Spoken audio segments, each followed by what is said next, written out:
Bien, hermanos, comencemos nuestra clase del día de hoy. Se van a ir añadiendo poco a poco los hermanos, pero debemos ya comenzar. Me gustaría que tuviéramos un breve momento de oración para buscar la guía de nuestro Señor antes de ir a estudiar el pasaje. Oremos.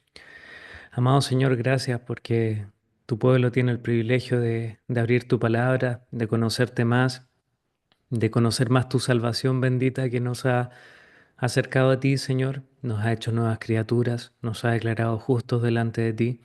Hoy queremos acercarnos al libro de Romanos, escrito también de tu propia mano, Señor, dándonos a conocer los misterios de tu justicia revelada en el Hijo. Danos de la sabiduría necesaria para comprenderlo con humildad, Señor, no para jactancia, sino para engrandecer tu nombre, para poder alabarte por tu bendita gracia, Señor. Gracias porque no eres un Dios distante, sino un Dios cercano, un Dios que ama, que nos permite conocerte más, que nos abrazas y nos amas como a hijos, que no nos tratas de forma distante, Señor, sino que cada día buscas que estés más cerca que estemos más cerca de ti, Señor. Gracias por tu precioso evangelio, Padre. En Cristo Jesús te agradecemos. Amén.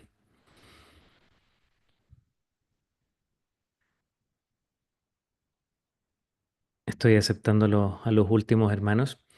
Bien, ¿cómo están, hermanos? Deditos arriba. ¿Queda ánimo en el día?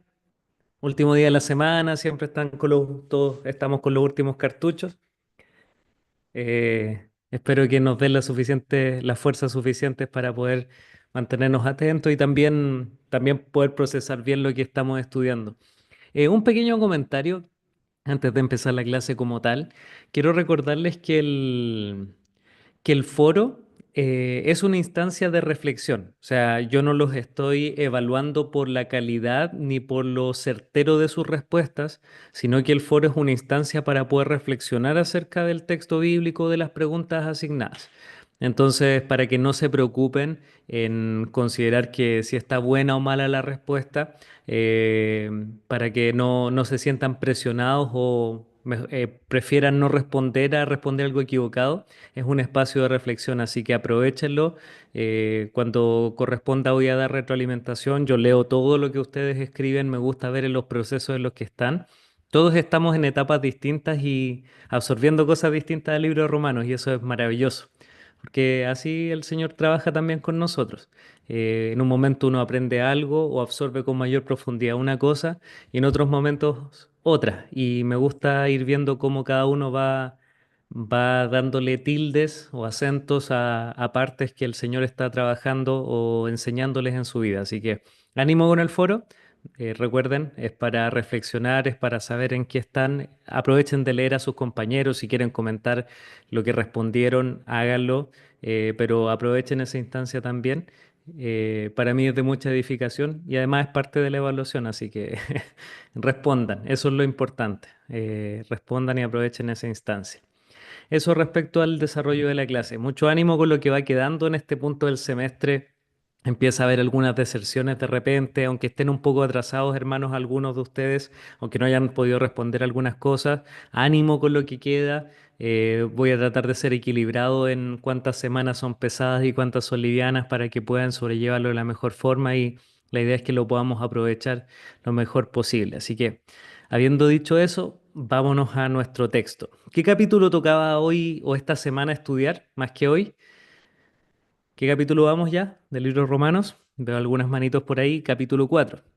Otro recordatorio, hermanos, tratemos de estar con la cámara encendida si es posible. La mayoría de los casos es posible, a veces uno se pone medio tímido, pero a menos que sea una urgencia, trate de mantener su cámara encendida para mantener esta interacción todos juntos. Estamos en el capítulo 4 de la carta de Pablo a los Romanos. Voy a compartir acá la proyección. Y bien. Estamos ya en el capítulo 4 y como hemos ido tratando a lo largo de todo lo que fue después de la introducción, yo les especifiqué que los capítulos o la sección que iba del 3:21 al 5:21 trataba de un tema común que era acerca de la justificación por la fe. Ya habiendo tratado el asunto importante de la culpabilidad universal del hombre desde el 1.18 hasta el 3.20, ahora Pablo va a ahondar en la justicia que viene por medio de la fe en Jesucristo. Y de hecho la va a presentar primero en el 3.21 al 3.31. Hoy día vamos a tener lo que es el capítulo 4, que es la justificación de los héroes del Antiguo Testamento, pero que es la ejemplificación de cómo actuó la justificación por la fe que se expuso en el 3.21 al 31. Digamos que la teoría se plantea en 3.21 al 31 de cómo funciona la justificación por la fe, y en el capítulo 4 se ejemplifica y se defienden algunas cosas que Pablo sospechaba seguramente que iban a ser inquietudes. Entonces la justificación o la justicia que es por la fe solo para lo de la circuncisión es a los que les fue entregada la ley. Bueno, Pablo lo va a responder ahora en el capítulo 4 y va a utilizar, y eso me encanta, algunos de los héroes o algunos de los personajes más significativos en la historia judía, con el fin de reafirmar su punto de que así como la condenación es universal, la justificación por la fe también es algo que es universal, que es para todos los hombres. Si se fijan y si recuerdan la primera clase, Pablo sigue tratando el asunto de este conflicto que había entre judíos y gentiles de la iglesia, en la iglesia de Roma. Ese era el gran asunto al fin y al cabo. Entonces, ahora lo va a lo empieza a desarrollar teológicamente, pero lo va a hacer fortaleciendo el concepto que ellos tienen del Evangelio. Eso vamos a ver el día de hoy, y la próxima semana vamos a tratar el asunto de los beneficios o qué se recibe en la justificación, qué es lo que resulta a partir de la justificación por la fe. Entonces hoy día vamos a tratar lo que sería como la ilustración de Pablo de cómo funciona la justificación en la historia bíblica o en los santos del Antiguo Testamento. Quiero recordarles la definición que yo les entregué que les proporcioné respecto a la justificación, que es una cita del Catecismo Mayor de Westminster. La pregunta 70 se pregunta: ¿qué es la justificación? Y lo definimos de la siguiente forma. La justificación es un acto de la libre gracia de Dios hacia los pecadores, en la cual Él perdona todos sus pecados, acepta sus personas y las cuenta como justas delante de Él, no por alguna cosa obrada en ellos o hecha por ellos, sino solamente por la perfecta obediencia y plena satisfacción de Cristo que Dios les imputa y que ellos reciben solamente por la fe o por fe. Me encanta esta definición, es bastante completa, y si alguien fuera a resumir lo que es la justificación en palabras muy simples o en conceptos muy cotidianos que son comprensibles para cualquier hermano de la iglesia local, por mucho que tenga 90 años y no tenga toda la educación que algunos tienen, la justificación es el perdón. Y es el perdón amplificado y explicado. ¿Por qué nos perdona Dios? Porque en realidad entregó a su Hijo para que cargara nuestros pecados. Él vivió una vida perfecta y nosotros hacemos un glorioso intercambio en el que nosotros recibimos la justicia de Él y somos perdonados por esa razón, y Él carga nuestra justicia o Él carga nuestra injusticia en la cruz. Esta es una pequeña definición que se las traigo para que de nuevo tengamos en mente lo que es la justificación. Vamos avanzando. ¿A qué responde el capítulo 4? ¿Cuál es el lugar del capítulo 4 de Romanos en esta secuencia? Bueno, el capítulo 4 de Romanos va a responder a tres afirmaciones que aparecían al final del el capítulo 4, perdón, va a responder a tres declaraciones de Pablo respecto a la justificación por la fe que están al final del capítulo 3, del 21 al 28, o al 31, perdón. La primera de ellas es la afirmación de que el hombre es justificado por la fe sin las obras de la ley. Entonces, en el capítulo 4, lo primero que va a exponer Pablo es cómo con un hombre del Antiguo Testamento, en este caso Abraham, se comprueba que el hombre es justificado por la fe sin las obras de la ley. Podemos decir de que el capítulo 3 al final y el 4 actúan como en columnas paralelas. El capítulo 3 funciona dando las declaraciones de la justificación por la fe, y el capítulo 4 la ejemplificación o explicación de cómo esto se ve en la dinámica diaria. Y es decirlo de la siguiente forma: la teología dice lo que es, o los conceptos que se nos enseñan respecto a Dios y a cómo funciona todo, y en este caso el capítulo 4 funciona como la respuesta de cómo la teología se vive o cobra vida o se observa en lo cotidiano. Esa es la primera afirmación, el hombre es justificado por la fe sin las obras de la ley, y eso se va a responder en el 4:1 al 8. Eso es lo que acabo de poner acá en el PowerPoint. En segundo lugar, Dios es Dios de judíos y de gentiles. ¿Se acuerdan que eso estaba también en el capítulo 3 al final? En el 29. ¿Es solamente Dios, Dios de los judíos? ¿No es también Dios de los gentiles? Y lo va a responder en el capítulo 4, en los versículos del 9 al 12, cuando se preguntan, ¿es esta bienaventuranza solamente para los de la circuncisión? Y él va a graficar también, o va a explicar o ilustrar cómo se ve que Dios es Dios de judíos y gentiles, y no solo de los de la circuncisión. Y en tercer lugar, en el capítulo 3 al final, Pablo hace una pregunta. ¿Luego por la fe invalidamos la ley? Y la respuesta es en ninguna manera, sino que confirmamos la ley. Es decir, que debido a que se necesita una justicia superior e imputada y recibida desde afuera hacia nosotros, debido a esa razón, se confirma la ley, porque por la ley, ya que la hemos roto, nadie es justo delante de Dios. Por tanto, necesitamos una justicia imputada o atribuida desde otro hacia nosotros. Entonces, una confirmación de la ley. ¿Dónde se responde en el capítulo 4? Del versículo 13 al 25. ¿Se entendió este concepto? De que el capítulo 4 es una explicación de tres conceptos que fueron entregados en el capítulo 3, verso 21 al 31. Vamos a irlo desarrollando uno por uno ahora. Bien, el hombre es justificado por la fe sin las obras de la ley. Leamos los primeros 8 versículos. Quiero pedirle a cualquier voluntario o voluntaria que por favor pueda abrir su micrófono y leerlo con voz de arcángel y trompeta de Dios para que todos puedan escucharlo, por favor. ¿Qué pues diremos que halló Abraham, nuestro padre según la carne? Porque si Abraham fue justificado por las obras, tiene de qué gloriarse, pero no para con Dios. Porque, ¿qué dice la Escritura? Creyó Abraham a Dios y le fue contado por justicia. Pero al que obra no se le cuenta el salario como gracia, sino como deuda. Mas al que no obra, si no cree en aquel que justifica al impío, su fe le es contada por justicia. Como también David habla de la bienaventuranza del hombre a quien Dios atribuye justicia sin obras, diciendo, bienaventurados aquellos cuyas iniquidades son perdonadas y cuyos pecados son cubiertos. Bienaventurado el varón a quien el Señor no inculpa de pecado. Bienaventurados. Gracias, hermana, por la lectura.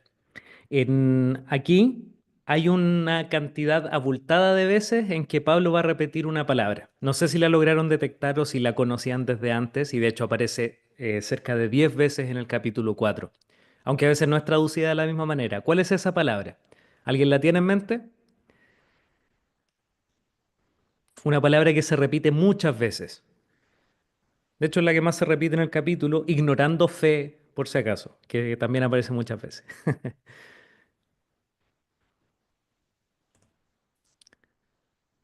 Eso, miren el texto nomás.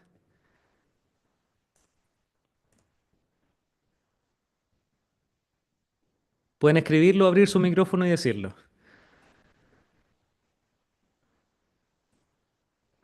Justicia aparece muchas veces, sí, pero no es la que estamos buscando. Seguramente aparece más que la que estoy pensando, pero hay una que es anómala o que es distinta o es nueva de Pablo acá. Bienaventurados, Aparece en un par de ocasiones. La que estoy buscando es contada o contado. Fíjense en el versículo 3. Creyó Abraham y le fue contado. Versículo 4. Pero al que obra no se le cuenta. Versículo 5, su fe le es contada. Versículo 6, a quien Dios atribuye, en griego es la palabra contada, la que se traduce como contada más arriba. Versículo 9, ¿por qué decimos que a Abraham le fue contada? Versículo 10, ¿cómo pues le fue contada? Versículo 11, a fin de que también a ellos la fe les sea contada. Versículo 22, puede que me haya saltado alguna. Versículo 22, por lo cual también su fe le fue contada. 23, y no solamente con respecto a él se escribió que le fue contada. Versículo 24, sino también con respecto a nosotros, a quienes también ha de ser contada. ¿Creen ustedes que cuando un concepto palabra en la escritura se repite muchas veces es importante?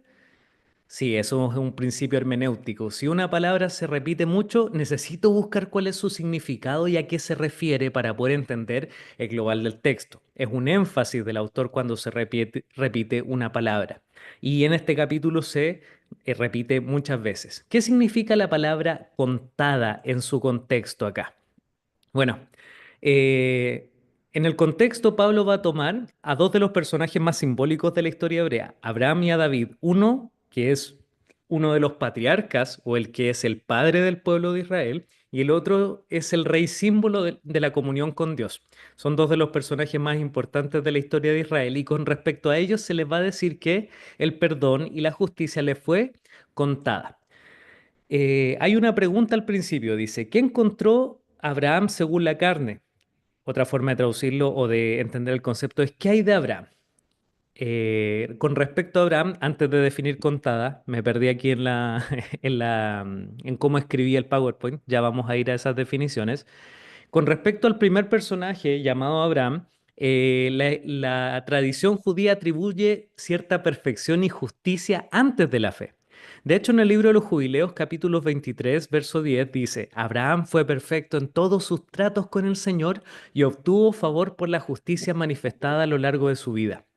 En general, la tradición judía, los rabinos, habla mucho acerca de que estos dos conceptos, fe y justicia, se invierten respecto a Abraham especialmente. Se dice de que él actuó con justicia, que él obró en bien, que fue perfecto en sus tratos con el Señor y a partir de eso, él recibió justicia. Sin embargo, eso va totalmente en contra de lo que dice el texto bíblico, en el sentido de que primero se dice qué cosa respecto a Abraham, que su fe le fue contada por justicia, no su perfección le fue contada por justicia. Entonces aquí Pablo va a tomar a este símbolo de la perfección o de la justicia para los judíos que tenían un mal concepto de él, les va a mostrar con las escrituras que no recibió la justicia por medio de sus obras para mostrarles en realidad que la justicia no puede venir por medio de la ley y que su padre en realidad recibió la justicia por medio de la fe. Pablo va a citar Génesis 15:6 como concepto, lo va a decir en general y va a hablar respecto a esta justicia que le fue atribuida. No lo cita directamente, es una cita indirecta porque está hablando acerca de esta justicia que recibió Abraham. En el versículo 3 dice, ¿qué dice la escritura? Creyó Abraham a Dios y le fue contado por justicia.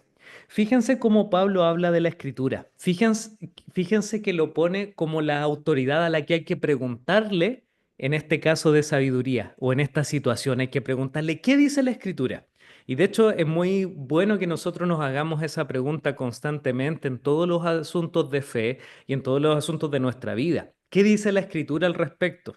A veces somos muy apegados a nuestras tradiciones o a lo que nos gusta, cómo se hace, o que lo que pensamos de cómo se hace, o a una moralidad que es externa, pero no nos preguntamos qué dice la escritura. Otra cosa respecto a este versículo, fíjense en qué tiempo está. ¿Qué dice el versículo 3? Dice, ¿qué dice? No, ¿qué dijo la escritura? Habla de eso en presente a pesar de que fue escrito en el pasado. Es decir, que Pablo nos está exponiendo de que la escritura hoy habla. Lo que está citando fue escrito casi 2500 años antes, aproximadamente o 2000 años antes, y Pablo está diciendo, esto dice la escritura, no dijo. Y habla de lo viva que es la palabra de Dios, de cómo está presente incluso en el día de hoy. Entonces la cita como la autoridad de parte de Dios entregada para enseñarnos. ¿Qué dice la escritura respecto a Abraham? Y creyó a Jehová y le fue contado por justicia. Esto aparece en Génesis 15, capítulo 6. Ahora, este va a ser el lenguaje de la imputación de justicia. Ahora vamos a ir para allá con lo de contada y la cantidad de veces que aparece. Cuando el texto o la definición que les entregaba de justificación dice que es imputada la justicia de otro, es decir, que se toma la justicia que es de Cristo y es puesta en nuestra cuenta y el juicio o el juez en este caso declara que somos justos, a eso se llama una imputación. Se le atribuye una categoría de justicia a alguien que era culpable. El juez está diciendo está absuelto, es justo. Tiene el concepto de la resolución de un juicio. Entonces eso ya fue ejecutado en el pasado en la obra de Cristo. Cuando nosotros creemos en Él, somos justificados, somos declarados justos. Por eso se puede decir que somos perdonados y no que seremos perdonados. ¿Lo han pensado? ¿Por qué decimos que hemos sido perdonados? Porque es una obra que ya fue concretada. ¿Y por qué hemos sido perdonados? Porque fuimos absueltos debido a la justificación, porque fuimos declarados, se nos fue imputada, recibimos justicia de parte de otro. Y el lenguaje para esto en el libro de Romanos va a ser le fue contada. Esta palabra, que no voy a colocar en el idioma griego, es innecesario ahora mismo, será utilizada por Pablo 10 veces entre estos versículos que leíamos. De hecho, los citamos cada uno. John Stott resume un poco el concepto en su comentario en los Romanos, que le recomiendo mucho. Él es muy incisivo y claro de cómo explicar los pasajes. Me encanta cómo él comenta los textos bíblicos y cómo los explica. Él dice que que contar es acreditar o computar cuando se usa en contextos financieros o comerciales. Es decir, que cuando uno investiga esta palabra y se va a las fuentes griegas donde se utilizaba la palabra contar originalmente, a veces se utilizaba en contactos financieros o comerciales, en contaduría, y se refería a poner algo en la cuenta de alguien. Como Pablo le escribe a Filemón acerca de Onésimo, si te ha perjudicado o te debe algo, cárgalo a mi cuenta. Fíjense que no está diciendo que esto es un pago, no está diciendo que es algo que debido a que había una deuda de la persona, esa persona está pagando por esa deuda. Está diciendo que la persona que tiene esta deuda se le fue contada esa justicia, es decir, que la recibió desde afuera y se puso en su cuenta. Lo está hablando de esa manera. Se puso en su cuenta, se puso en su... Yo en llegaba 5 minutos antes que empezaran a llegar ellos, pues. Así que, pesqué, tira, Hermano Jorge, por si acaso está ocurriendo muchas cosas con su audio, así que tenga cuidado, por favor. Le estamos escuchando. Se activa y se desactiva por si acaso. Lo que está diciendo acá es que hay una justicia o hay dinero, porque aquí habla de un lenguaje monetario, un pago que es puesto en la cuenta de otra persona. En este caso se está hablando acerca de la justicia. Me gusta como un autor lo decía una vez y decía que nuestra justicia delante del Señor son como monedas o dinero de Monopoly. ¿Han jugado alguna vez Monopoly? Delante del Señor, nuestras buenas obras son dinero de Monopoly, de estos juegos de mesa. Nos sirven en el reino de los cielos. Esos son nuestras buenas obras. La única moneda corriente en el reino de los cielos es la justicia de Cristo.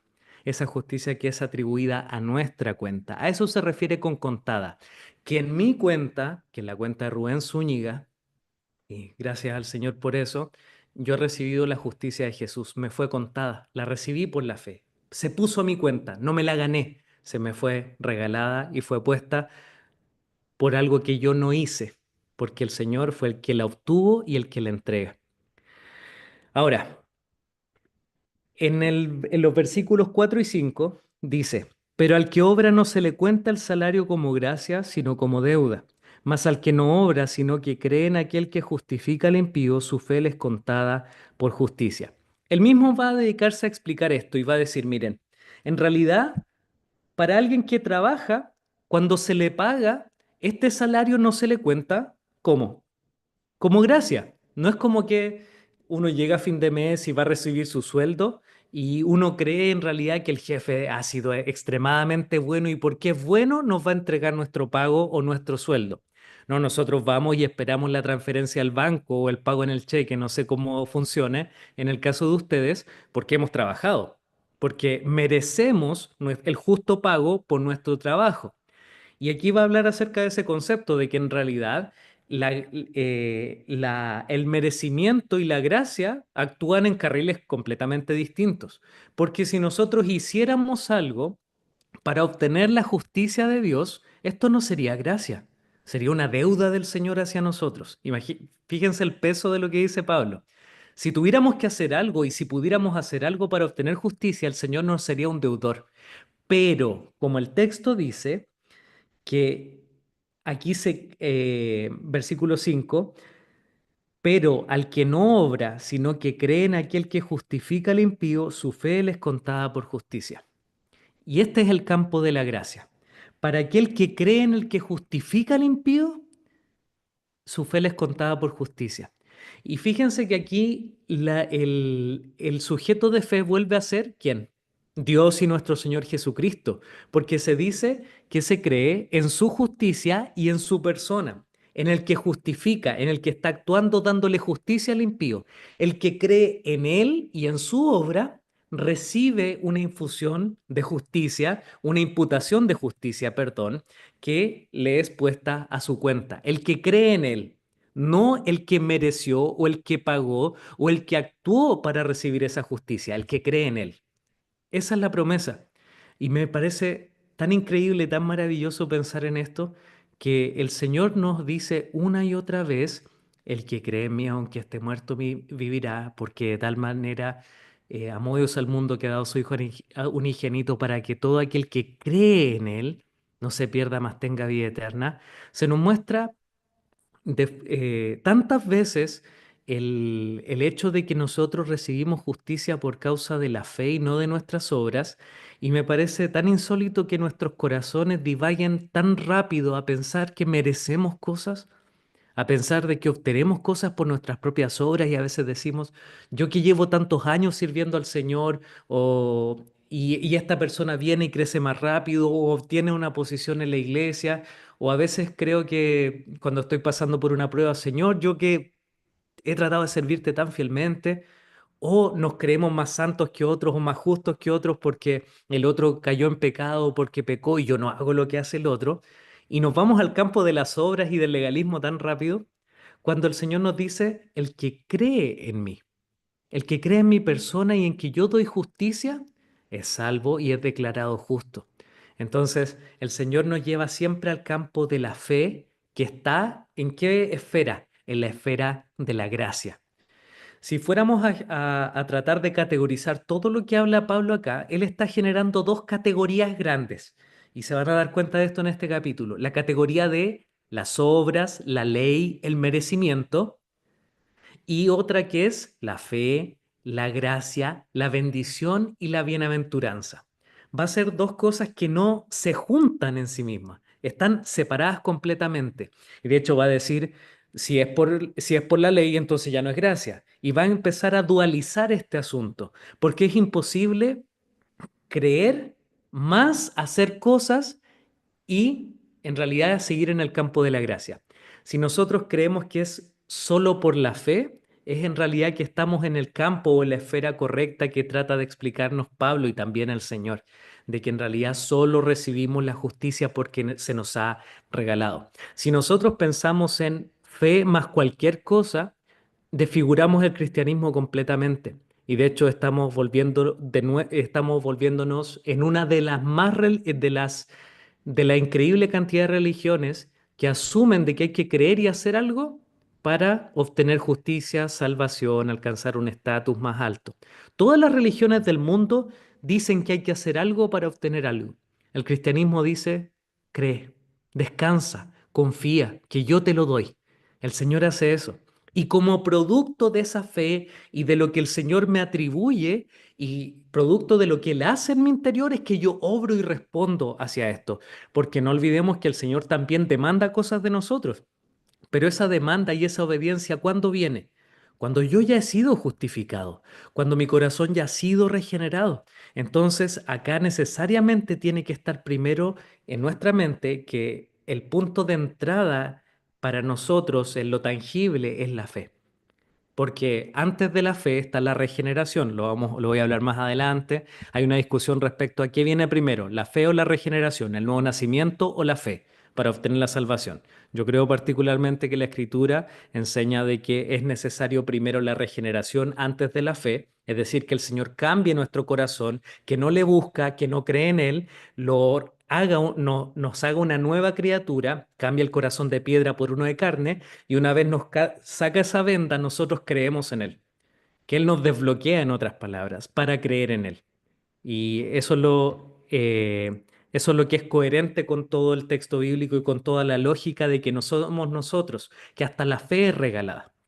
Entonces, acá Pablo va a enfatizar este asunto de que en realidad nosotros no pagamos, porque si en realidad hiciéramos algo, sería una deuda del Señor. Y debido a que creemos solamente, es gracia. Sigamos adelante.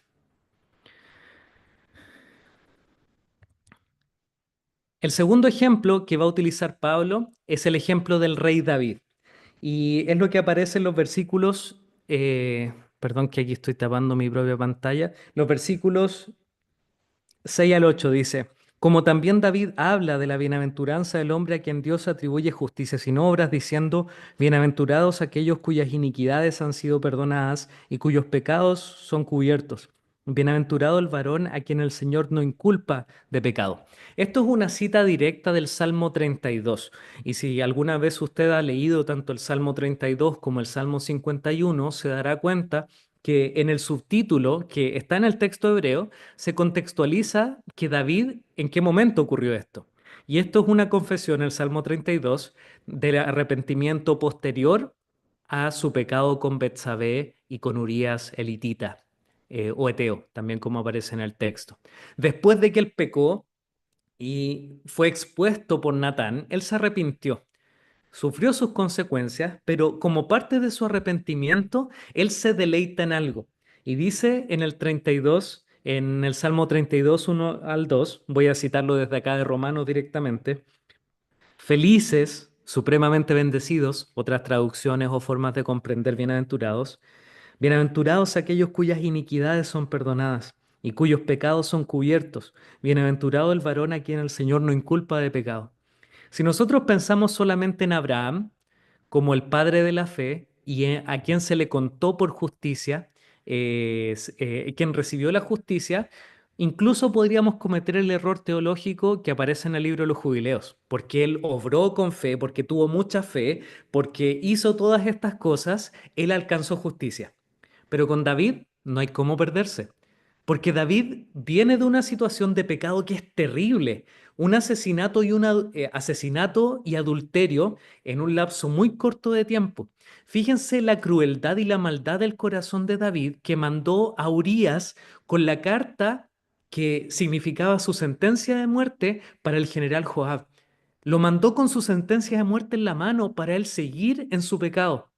A ese punto llegó el rey David. Y ese rey David, vil pecador, asesino y adúltero, es el que nos dice acá, una vez arrepentido y con comprensión de su Dios perdonador y que recibe la justicia de parte de Dios y no de sus propias obras, bienaventurados aquellos cuyas iniquidades son perdonadas y cubiertos sus pecados. Y en el versículo 6, Pablo qué dice, que David está hablando acerca del hombre a quien Dios atribuye justicia sin obras.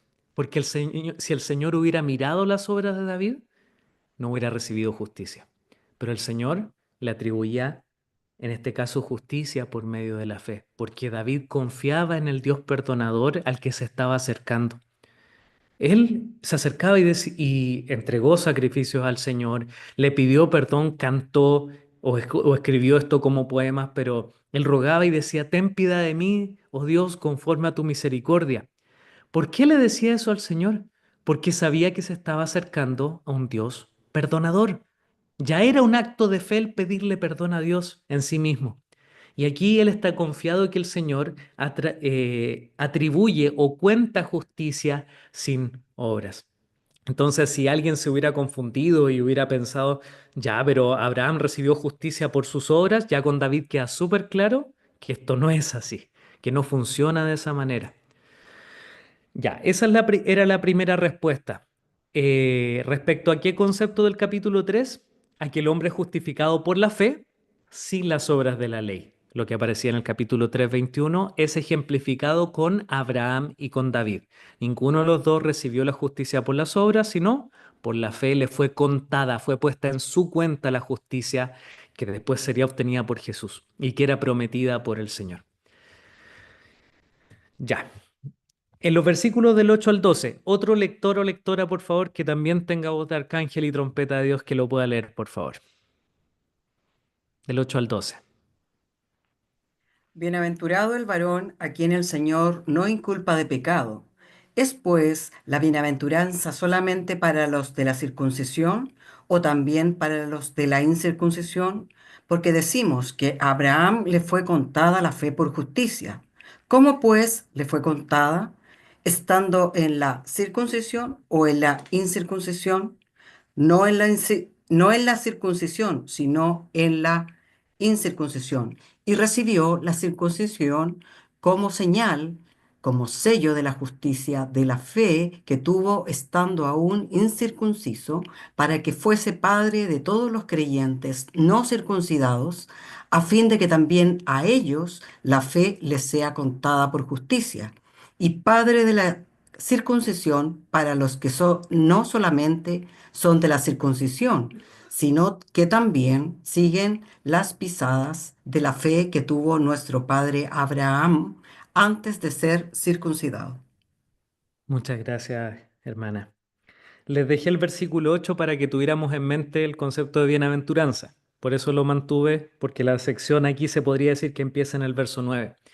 La pregunta de Pablo ¿es pues esta bienaventuranza solo para los de la circuncisión? Y lo hago como pregunta retórica porque aquí pasa a ser obvio lo que les puse en pantalla. ¿Cuál es la mayor señal o símbolo que señala o apunta a que alguien es del pueblo judío? ¿La? La circuncisión. La circuncisión, exactamente. Si había algo que resumía todo lo que significaba ser judío, es que fue circuncidado al octavo día.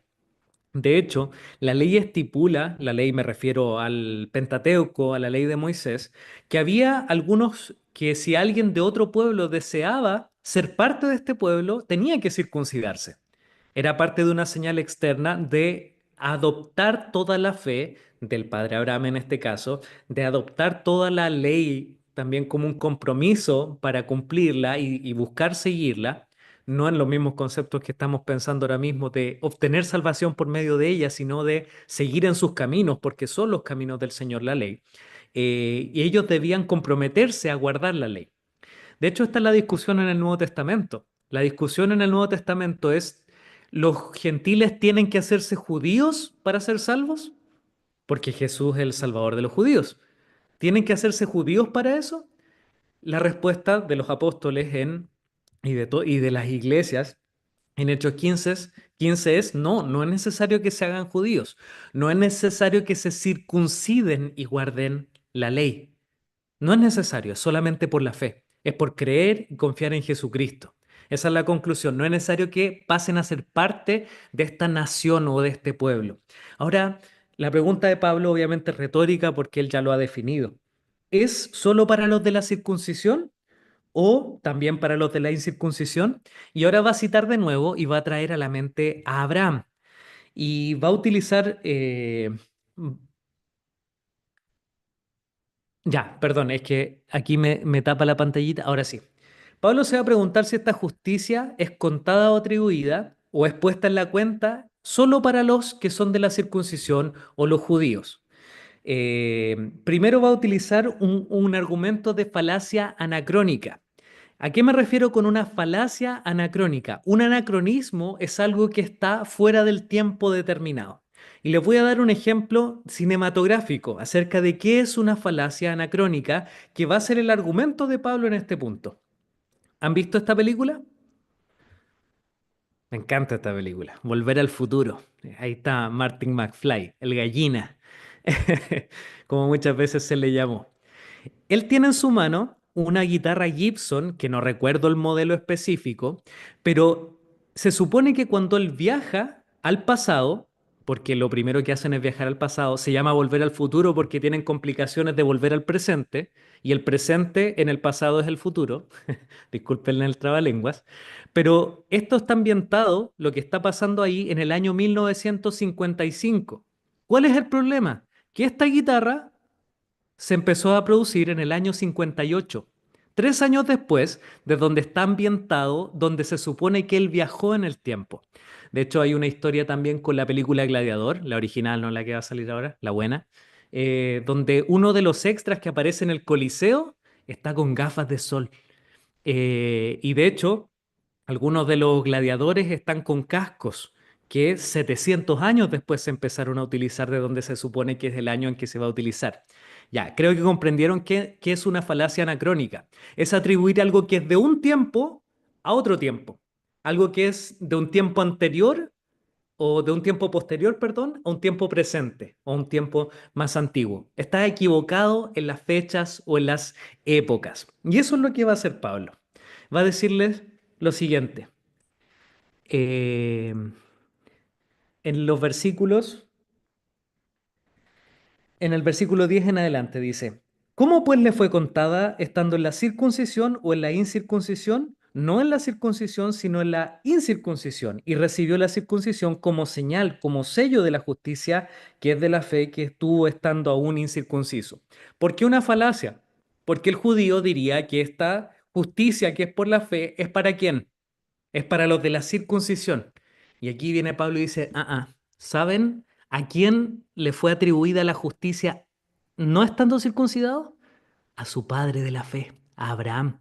Porque en el capítulo 15, verso 6, es donde el Señor dice que su fe le fue contada por justicia. ¿Cuándo fue circuncidado Abraham? En Génesis capítulo 17, un tiempo después. Había pasado un tiempo. Entonces, ¿cuándo recibe la justicia por la fe? Antes de ser circuncidado. Y si fuéramos a encasillar todo esto en tiempos, le es prometida esta justificación por la fe o entregada esta bendición cuando él era un pagano, cuando era un gentil cualquiera, no cuando era el padre de todo este pueblo que iba a venir, cuando ya se le había entregado esta promesa y atribuido esta justicia. Entonces primero él fue justificado y después fue circuncidado. Y aquí Pablo nos va a explicar de qué se trataba la circuncisión, porque a nosotros nos cuesta entender de qué se trataba realmente en el Señor el ser circuncidado. Y va a decir, la circuncisión la recibió como señal, como un sello de la justicia de la fe. Es decir, que la circuncisión era el decir que él había recibido la justicia anteriormente que se le había prometido, que él creyó, recibió justicia. ¿Y cómo yo sé que él recibió justicia? Bueno, él fue circuncidado como una señal externa, como una señal, una muestra, a pesar de que no era visible, sino que una señal física de que su corazón había sido circuncidado, de que él había sido justificado por la fe. De hecho, es lo más similar que tenemos al bautismo el día de hoy. De hecho, yo creo en la continuación de que en realidad nuestra señal externa de fe y justificación es el bautismo. Porque cuando nos bautizamos, nosotros estamos declarando nuestra fe. Estamos anunciando y diciendo, yo creo en el Señor Jesús y yo le estoy anunciando a todos que he nacido de nuevo. Nosotros no nacemos de nuevo por ser bautizados, sino que nos bautizamos porque hemos nacido de nuevo, porque creemos, porque hemos creído. Nuestro bautismo no obtiene la salvación. No somos salvos por eso. Entonces, ¿qué decimos? Yo soy un hijo de Dios cuando nos bautizamos. Nosotros decimos, he nacido de nuevo. Nos sumergimos como parte de este símbolo externo que demuestra que hemos muerto y nacido de nuevo. La sepultura y nuevo nacimiento, que aparece en Romanos capítulo 6. Por eso soy bautista de corazón y creo en el bautismo por inmersión, de que nosotros nos sumergimos en símbolo de la muerte y nos levantamos de nuevo en símbolo de la resurrección. Hemos nacido de nuevo, somos nuevas criaturas. Entonces ese era el propósito de la circuncisión. Y de hecho podemos decir que cuando eran circuncidados al octavo día, lo que estaba sucediendo ahí es que ellos estaban comprometiéndose en ese pueblo a enseñarle esta justicia que era por medio de la fe. A ser parte de este pueblo que servía a este Dios perdonador y a este Dios que atribuía justicia no por las obras, sino por la fe. Se podría decir que hay muchos judíos que entendieron esto. Seguramente sí. Van a haber muchos santos en el Antiguo Testamento que sirvieron al Dios perdonador y no al Dios que ellos creían que justificaba por la ley o por las obras. Y va a haber muchos santos ahí. Pero muchos tergiversaron y empezaron a decir, no, porque somos de la circuncisión. Nosotros vamos a ser salvos porque somos hijos de Abraham. Y en realidad están confundiendo la ley con la gracia y están atribuyendo justicia a las obras. Hermanos, recordemos, no es nuestro pedigrí, no son nuestros años en la fe, no es nuestra familia, no es nuestra iglesia, es Jesucristo. Él es el objeto de nuestra fe y la cruz es aquello donde se obtuvo nuestra salvación, donde se obtuvo nuestro perdón, porque ahí el Señor cargó nuestros pecados y después nos fue entregada su justicia, después de que Él resucitó y fue declarado justo, también fue anunciado, resucitado para nuestra justificación, como dice en el 4:25. Entonces, esto era una falacia anacrónica de los judíos. No, pues él es el padre de la circuncisión. No, no, no. En realidad es padre de la incircuncisión y de la circuncisión, porque después de que él fue declarado justo por la fe, también inaugura o pasa a ser el padre de esta nueva nación. Y pasa a ser padre de esta nueva nación siendo justo también por la fe, no por la ley o por las obras. ¿Por qué? Porque todavía la ley no había sido entregada. A pesar de que había un nuevo pueblo, la ley fue entregada 430 años después, va a decir Pablo, en Gálatas. Es decir, que en realidad no podían ser justos por la ley y él fue declarado justo cuando la ley aún no había sido entregada. Entonces ahí está el argumento de la falacia anacrónica. Y aquí le puse que la circuncisión era una señal de su justicia, un símbolo externo que demostraba que él había creído. Era un compromiso con el Señor, se podría decir. Entonces Abraham es padre de aquellos circuncidados que confían en Jesucristo y que confían en el Dios perdonador, y también es de los gentiles, de los que no han recibido la ley, que creen en este Dios que perdona los pecados y que cuenta la justicia por medio de la fe, que atribuye justicia por la fe. Y ahora nos falta la sección más larga, pero que va, mm, y la más complicada quizás, pero en realidad del versículo 13 al 16 es todo lo que pudiésemos decir que es los conceptos o la teología, porque del 17 en adelante, del 17 al 22, va a ser una reseña de su fe. Y es interesante porque Pablo también va a llamar la atención a la fe de Abraham. Nos va a mostrar lo que produjo su fe.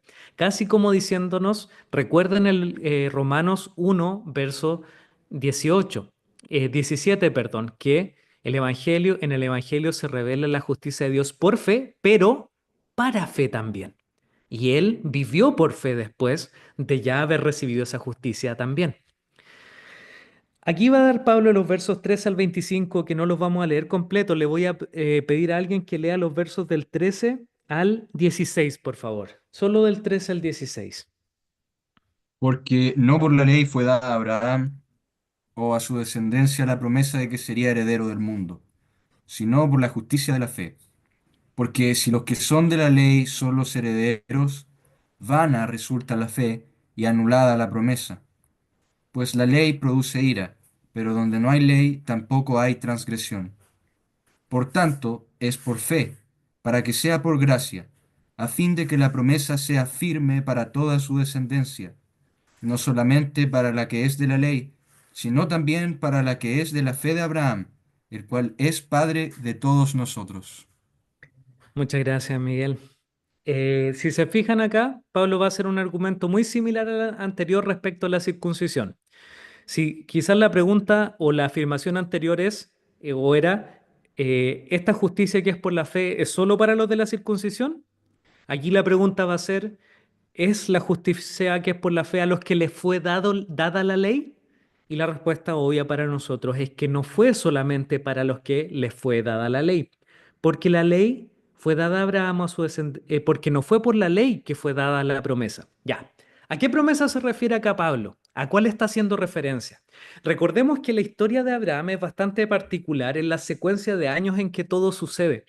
Se puede decir que hay varios capítulos que son clave, el 15, el 17 y el 22. Para mí esos son los tres como más simbólicos respecto a estas promesas de Dios, porque Dios hace promesa y después las empieza a expandir y a reafirmar y a aclarar incluso. Porque primero en el 15 se le promete que él recibirá la tierra por heredad, se le hacen varias promesas y que tendría una descendencia como las estrellas del cielo y su fe les contaba por justicia. Pero después cuando empieza a pasar el tiempo, ve que Sara no queda embarazada porque está viejita también. Él dice, quizás es por medio de mi sierva. Y él tiene un hijo también por medio de una sierva. Y después el Señor al 17 tiene que aclarar y decir, no Abraham, va a ser hijo de Sara. Por ahí va a venir la promesa. No va a ser Ismael este caso, va a ser ¿quién? Isaac. Va a ser un hijo de Sara el que va a recibir esta promesa y que va a ser este heredero. Entonces el Señor le da estas promesas de una descendencia amplia. Y en una de estas promesas Él va a decir, porque en tu simiente serán benditas todas las naciones de la tierra. En esta simiente viene una bendición. Y esto es lo interesante, que esta simiente o esta bendición que es Jesucristo, nosotros sabemos que es Jesús, es recibida para alguien que recibió justicia por medio de qué? Por medio de la fe. Fue justificado por la fe. Y le es prometida esta gran bendición que es la simiente en que serían benditas todas las naciones de la tierra. Esta es la gran promesa de Abraham. Va a venir Jesucristo y serán benditas todas las naciones de la tierra. Entonces Pablo va a decir, no por la ley fue dada esta promesa a Abraham. No, claramente, la ley todavía no había llegado. Entonces, primero, tres argumentos. La ley todavía no había sido dada. Primer argumento. Pablo lo implicita. No fue por la ley, sino por la justicia de la fe, porque Abraham tenía que creer a esto, aun cuando en realidad humanamente no tenía ningún sentido. Sara con 90 años, él con más de 100 años. Nosotros sabemos que físicamente el hombre y la mujer están impedidos incluso mucho antes de poder concebir. Hay muchos problemas fisiológicos en todo esto y claro, me parece súper lógico que Sara se riera. Era lógico.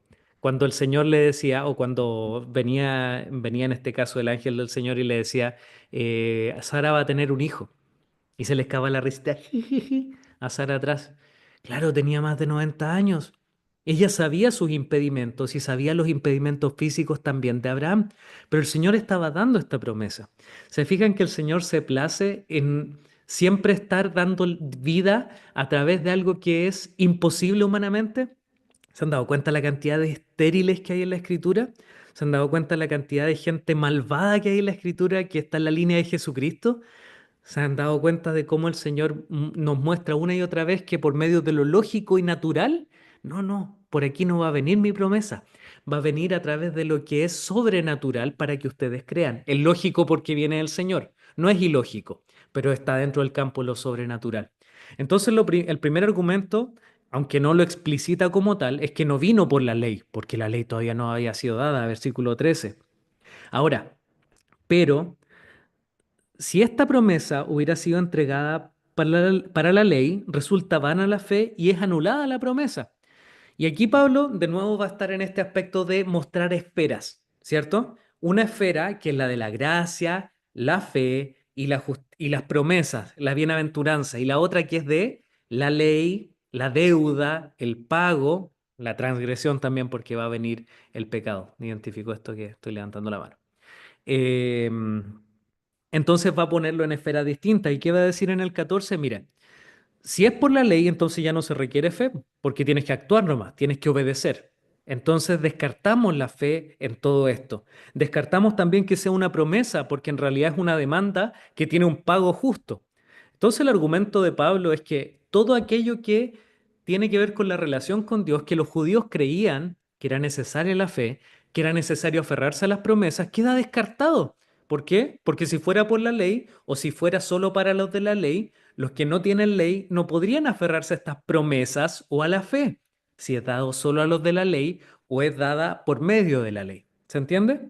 Queda descartado porque están en esferas distintas.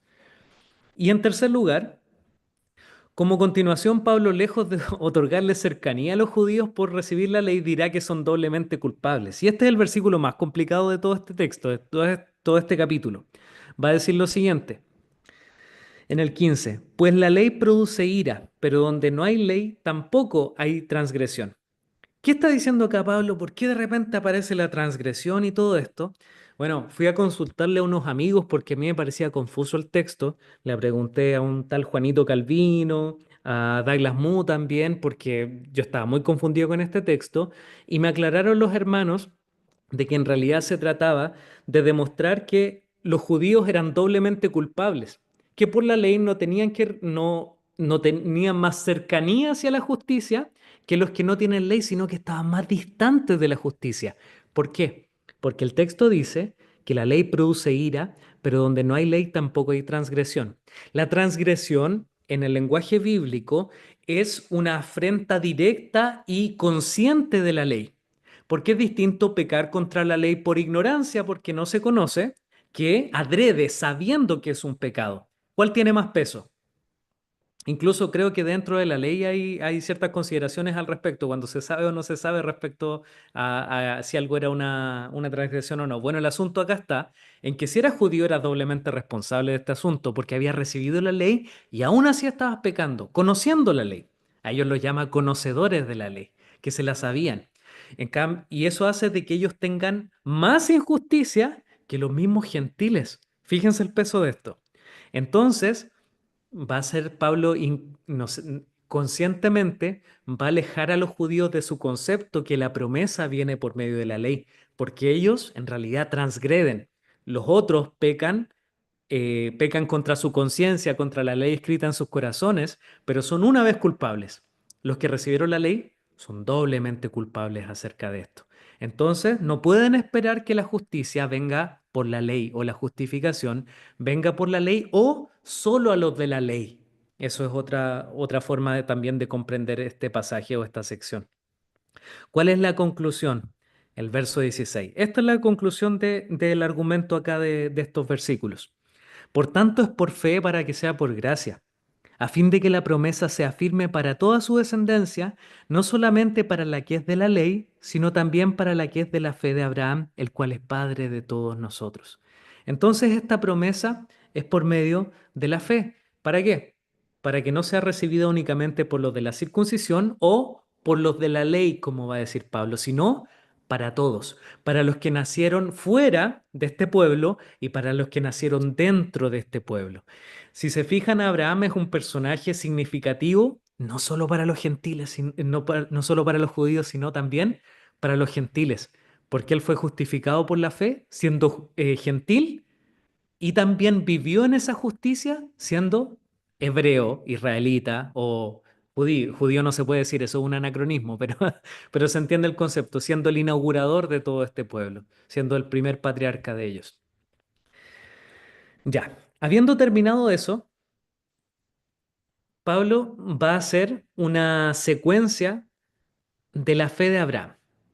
Una pregunta buena sería, ¿por qué era necesario hacer esto? Porque Pablo está demostrando en realidad de que esta fe no es solo una puerta, sino que es un camino. Y en el capítulo 1, verso 18, dice el texto de que el justo por la fe vivirá. No solo por la fe es salvo, y una vez salvo, siempre salvo, como se dice. Eso es una pésima afirmación de lo que significa ser creyente. Creer en que uno es salvo y que no va a perder su salvación significa que uno va a perseverar en la fe toda su vida, porque el que es salvo camina en su salvación, camina en su fe toda su vida. Por eso decimos que algunos salieron de nosotros para que se corroborase que no eran de nosotros. Entonces aquí se demuestra que es por fe que recibimos justicia y es para fe y que el justo vive por la fe. Y en los versos 17 al 22 se realza en esta historia de Abraham. No se debilitó, verso 19, en la fe al considerar su cuerpo que ya estaba como muerto, siendo de casi 100 años, o la esterilidad de la matriz de Sara. Tampoco dudó por incredulidad de la promesa de Dios, sino que se fortaleció en fe dando gloria a Dios, plenamente convencido de que era también poderoso para hacer todo lo que había prometido, por lo cual también su fe le fue contada por justicia. Me encanta este texto, es muy similar al texto de Hebreos, cuando habla acerca del el que es llamado el Salón de la Fama de la Fe, es muy parecido. De hecho, eso hace sospechar a algunos que el autor de Hebreos es Pablo, porque hay varias similitudes y esta es una de ellas. Cuando se habla de Abraham en Hebreos es muy similar a esto. Pero en realidad dice que él se aferró a su fe. ¿Pero a su fe en qué o en quién? A su fe en el que prometía. Si se fijan acá, la fe de Abraham no era en que tengo fe en que voy a tener un hijo, sino que tengo fe en el que me prometió que iba a tener un hijo. Y no confió en lo humano, en lo físico, a la hora de dar gloria a Dios, sino que confió en el Dios que prometía. La fe, hermanos, no es ilógica, sino que es extremadamente lógica. ¿Por qué? Porque nos llama a confiar en alguien que cuando promete, cumple sus promesas. Entonces la fe en realidad es un acto que es bastante lógico porque uno descansa y confía en el ser más confiable de todo el universo. Cuando nosotros nos entregamos por la fe al Señor, estamos haciendo algo que tiene sentido, porque el Señor todo lo que ha prometido lo cumple. Por eso nosotros podemos vivir por la fe, como se dice. Y bueno, a este hombre su fe le fue contada por justicia. Y Pablo va a hacer este nexo precioso, maravilloso, del 22 al 23. A él su fe le fue contada por justicia. ¿Saben qué? No solo para él, dice el 23, sino, verso 24, con respecto a nosotros, a quienes también ha de ser contada. Esto es a los que creemos en el que levantó de los muertos a Jesús, nuestro Señor, el cual fue entregado por nuestras transgresiones y resucitado para nuestra justificación. ¿Se han dado cuenta de que nosotros tendemos a realzar a estos personajes a un punto inalcanzable? Vemos a David, vemos a Abraham, vemos a los héroes de la fe y decimos, yo nunca seré como ellos. No necesitamos ser como ellos. Necesitamos ser justos delante de Dios. ¿Cómo lo obtenemos? ¿Teniendo esa fe tan intensa y tan grande que tenía Abraham? No, teniendo el mismo objeto o sujeto de fe de Abraham, que es nuestro Señor Jesucristo. Acuérdense que Jesús dijo que Abraham vio su día, el día de Jesús, y se gozó, se alegró. Abraham visualizaba todo lo que había venir, la justicia por la fe, las promesas de Dios. Confió en su Señor. Y esa promesa que fue recibida por Abraham es la misma que recibimos nosotros. Cree en Jesucristo y serás salvo. Cree en Jesucristo y serás declarado justo delante de Dios.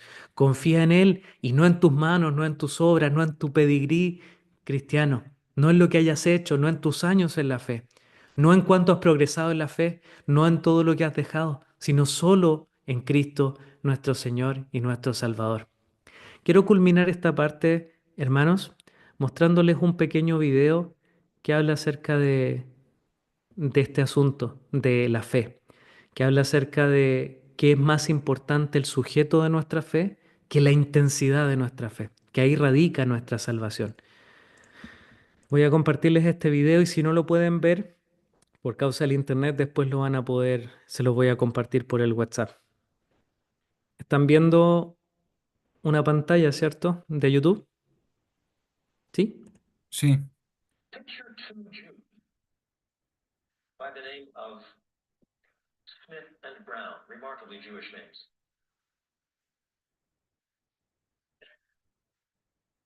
The day before the first Passover, having a little discussion in the land of Goshen.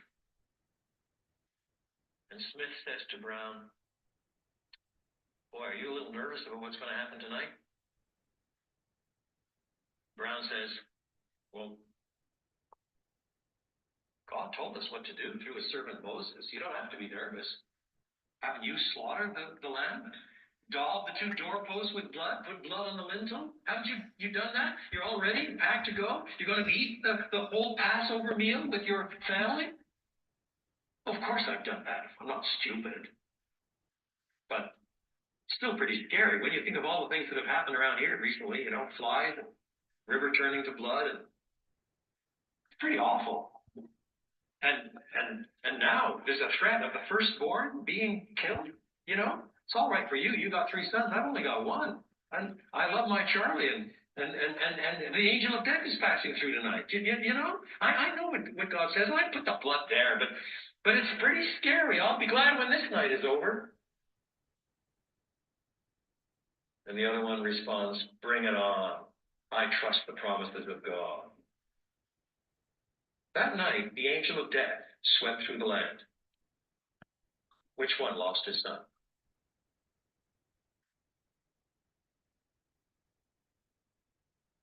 And the answer, of course, is neither. Because death doesn't pass over them. Or the clarity of the faith exercise. But on the ground of the blood of the Lamb. That's what silences the accuser. The blood silences the accuser of the Quería compartir ese pequeño extracto de un sermón de Donald Carson, Muy bueno. enfocarnos un poco. Recordemos que no es cuán fuerte es nuestra fe, recordemos en quién descansa nuestra fe. Y eso es lo que trata de realzarse en este pasaje, de que no es por las obras, no es por No se nuestra escucha. Perdón. Lo que quería resaltar con esto es que tenemos que recordarnos constantemente que no es por incluso cuán fuerte es nuestra fe. No es por cuán si somos menos cristianos o menos salvos o menos justos porque tenemos una fe pequeña que se achica. Tenemos que procurar crecer en la fe, orar al Señor y decir, Señor, creo, ayuda a mi incredulidad. Sin embargo, no somos justos por eso. Tenemos que confiar en Jesucristo, quien es el objeto de nuestra fe y por quien recibimos justicia. Bien, habiendo llegado hasta acá, hermanos, y habiendo visto el capítulo 4, ¿hay alguna pregunta respecto al texto? Como ya llegamos a la hora, si alguien debe retirarse, queda absuelto, queda perdonado. Pero si hay alguna pregunta, también sería bueno dialogarla.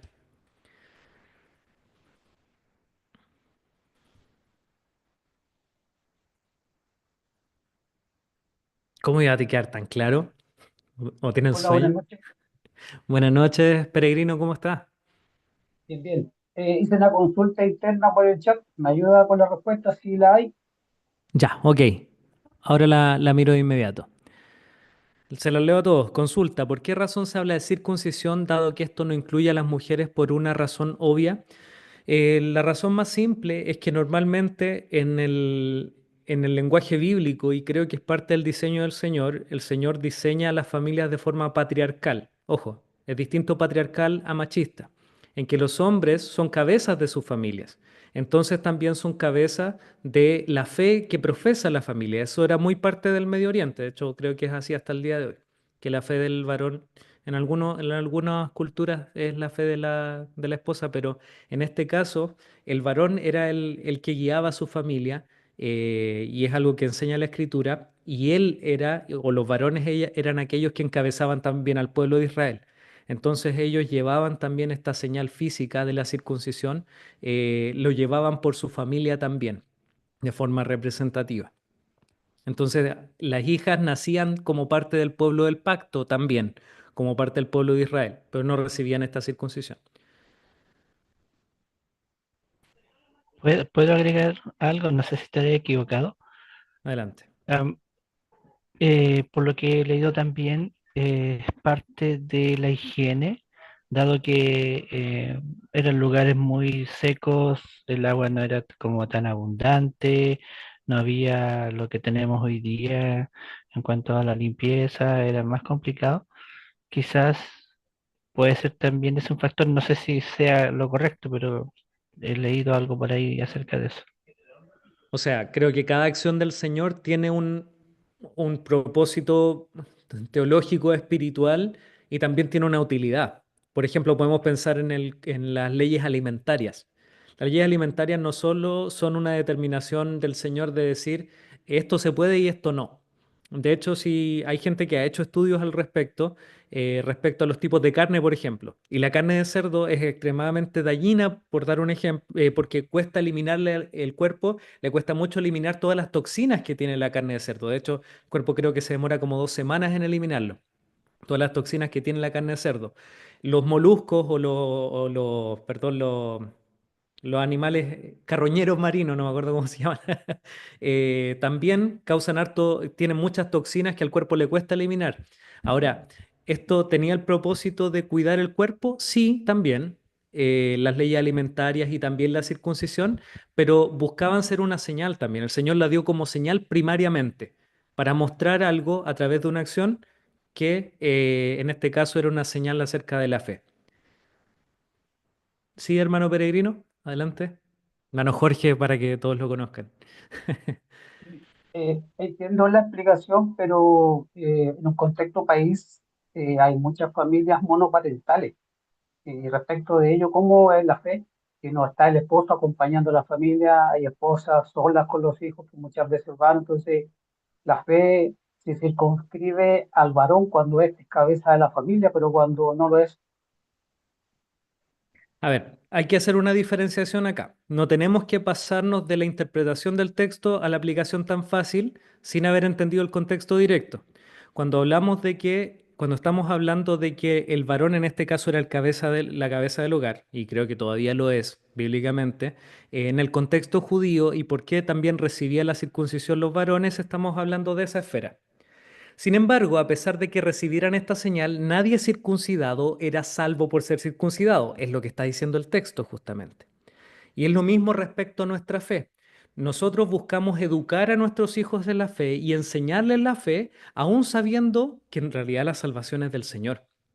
Y esto va a pasar lo mismo con una esposa, con estas familias monoparentales, como dice el hermano Jorge, que no es parte del diseño de Dios, lamentablemente, que no es parte del diseño de Dios, pero que por circunstancias se da, o porque alguien se convirtió existiendo el matrimonio antes. La salvación siempre es una cuestión que es individual. Sin embargo, las responsabilidades siempre existen.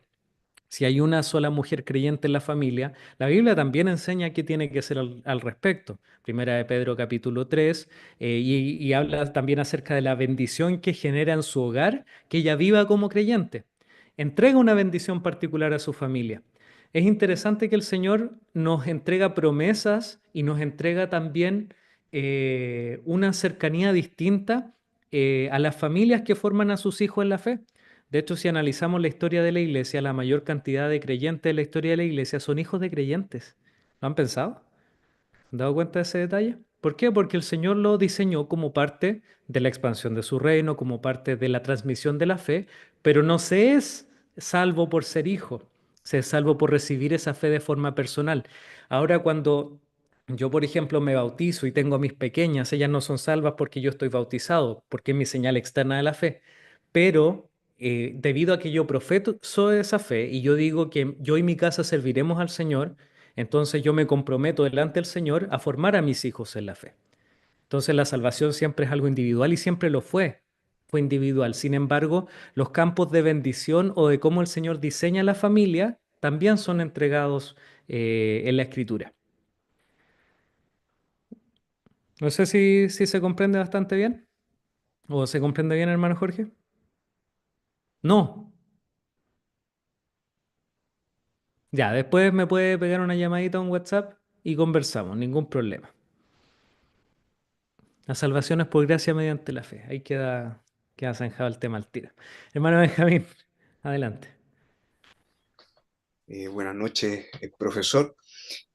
Esto es una pregunta que no sé si tiene respuesta, pero me gustaría saber su opinión. ¿No cree que nosotros, los evangélicos, tenemos un vicio de origen por este lema de la reforma del sola fide y caemos en quedarnos con el sola fide que se aplica a la justificación, a la salvación, y en que Dios actúa de modo unilateral en el proceso de salvación, esto del lo monergismo? Pero la santificación es un proceso en que el corazón regenerado obra también. El creyente ya regenerado realiza un esfuerzo real. Y esto a veces lleva al quietismo, al pensar que Dios va a hacer todo y yo no hago nada. Eh, ¿No cree que eso puede ser una deficiencia nuestra? ¿Cómo podríamos de alguna manera nosotros, en nuestra cultura evangélica, intentar, sin incurrir en el esfuerzo humano, en confiar en nuestro esfuerzo humano, eh, pero el incentivar el esfuerzo por fe de obediencia al Señor, sin incurrir en esas cosas, porque nosotros, lamentablemente, creo yo que le tenemos miedo a hablar de mortificación, le tenemos miedo a hablar de ascética, como que lo relacionamos todo con el monje medieval en un monasterio, pero sin duda el Señor nos llama a hacer morir las obras de la carne, el Señor nos llama a la obediencia radical. ¿Cómo podríamos de alguna manera incentivar ese esfuerzo que nosotros tenemos delante del Señor, esa responsabilidad delante del Señor, sin incurrir en descansar en nuestras propias obras, pero sí movernos por la fe? Bueno, creo que aciertas y das bastante al clavo en algo que es muy común de nuestra tradición cristiana, que es justamente esta declaración de que debido a que es solo por la fe, no tengo que hacer nada. y que todo baja de inmediato. Cuando a nosotros se nos desafía, cuando hemos sido regenerados, transformados en nuevas criaturas, se nos llama a ejercitar la fe, se nos llama a vivir esta fe y a seguir los caminos que el Señor nos ha entregado, siempre en dependencia del Señor y de su Santo Espíritu. Y creo que ahí está la cuestión, en con qué fuerzas nosotros hacemos o con qué motivación hacemos las cosas que hacemos.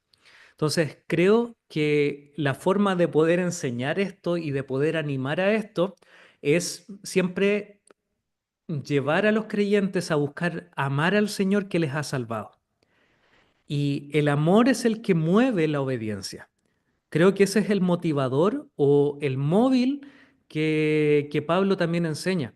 En 2 Corintios 5 dice, mira, el amor de Cristo nos constriñe, nos impulsa, pensando una cosa, que uno murió y luego todos murieron para que los que viven ya no vivan para sí, sino para aquel que murió y resucitó por ellos. En otras palabras, el amor de Cristo causa esto tan fuerte en mí que ahora lo único que puedo hacer es vivir para mi Señor. Y eso debe ser el impulso suficiente. Ahora, nosotros nos distraemos muy fácilmente y empezamos a atribuir nuestros cambios y nuestra justicia en las obras, de nuevo. Siempre es el Evangelio, siempre es el Señor me ha permitido estar acá a ver esto con claridad y seguir al Señor en los caminos que Él me ha determinado, entregarme a los medios de gracia donde Él dice que provee su bendición. Los medios de gracia es cuando hablamos de la lectura de la palabra, la oración, el congregarse, y hay múltiples que se hablan. Y es una de las formas en que el Señor dice, esta es la llave donde yo descargo toda mi bendición, pónganse debajo. Y uno por la fe se entrega a estas cosas y dice, Señor, yo te creo y me entrego a esto en disciplina porque sé que tú estás presente en aquello que has dicho que vas a estar. Entonces uno busca estas cosas no porque en sí mismas sean poderosas, que la palabra de Dios sí lo es, eh, salvo esa excepción, pero leer la Biblia no me hace más santo en sí mismo, sino la comprensión, apropiación, meditación y la práctica de esa verdad. Y uno debe hacer todas las disciplinas y todas nuestras obras y perseguir esas obras en la búsqueda de moldearse conforme a lo que el Señor ha diseñado y siempre buscando amar más a nuestro Señor. Esto es lo que le agrada a mi Señor, yo voy a hacer su voluntad. Es el siervo sometido y que busca responder con un poquito a toda esa gracia que ha sido entregada. Entonces, yo creo que el mayor concepto que nos falta desarrollar es la retribución del amor con el que se nos ha amado. Ya que hemos sido amados, nosotros ahora vivimos para Él. Entonces, eso es lo primario, creo, al menos en lo que enseña Pablo. Efectivamente, como dice la hermana Sara, la salvación es por la fe sola, pero la fe no viene sola. Como dice, creo que es el primer artículo de reclamo de Lutero, a lo que se nos llama no es arrepentirnos, sino una vida de arrepentirnos una vez, sino una vida de arrepentimiento. Es lo mismo con todos los hechos de la salvación.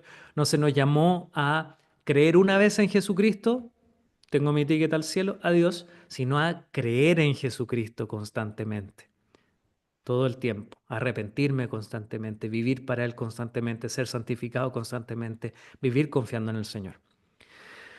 ¿Se comprende más o menos la respuesta? Al menos esa es mi opinión. Creo que nos aferramos muy poco a lo que significa el amor de Dios con el que nos ha salvado y cómo nosotros vivimos en respuesta a eso o a la luz de todo eso. No sé si hay otra pregunta, hermanos. Estamos en los tiempos extra. Puede ser práctica directamente como lo han hecho los hermanos. Bien, si no, vamos Ah, a... Sí, hermano Pablo, adelante. claro. Tenía una pregunta, si hay como alguna relación entre la circuncisión y el bautismo, porque igual creo que es como un argumento para los que creen en el bautismo de niños, Ujú. hacen como el símil. Entonces, o sea, obviamente sabemos que los niños no se bautizan, pero hay igual como alguna comparación, o el bautismo incluso llega a ser como un reemplazo de la circuncisión o algo así. Ya, entiendo la pregunta. Para darle contexto a la mayoría, el presbiterianismo y el metodismo pentecostal, me parece, los metodistas pentecostales creen en el bautismo de infantes, el paidobautismo. Nosotros nos llamamos bautistas a nuestra tradición es bautista, porque creemos en el bautismo de creyentes, entonces somos credo bautistas. El que cree se bautiza. El paido bautista cree que los padres creyentes bautizan a sus hijos, y que esto es una continuación directa de la circuncisión.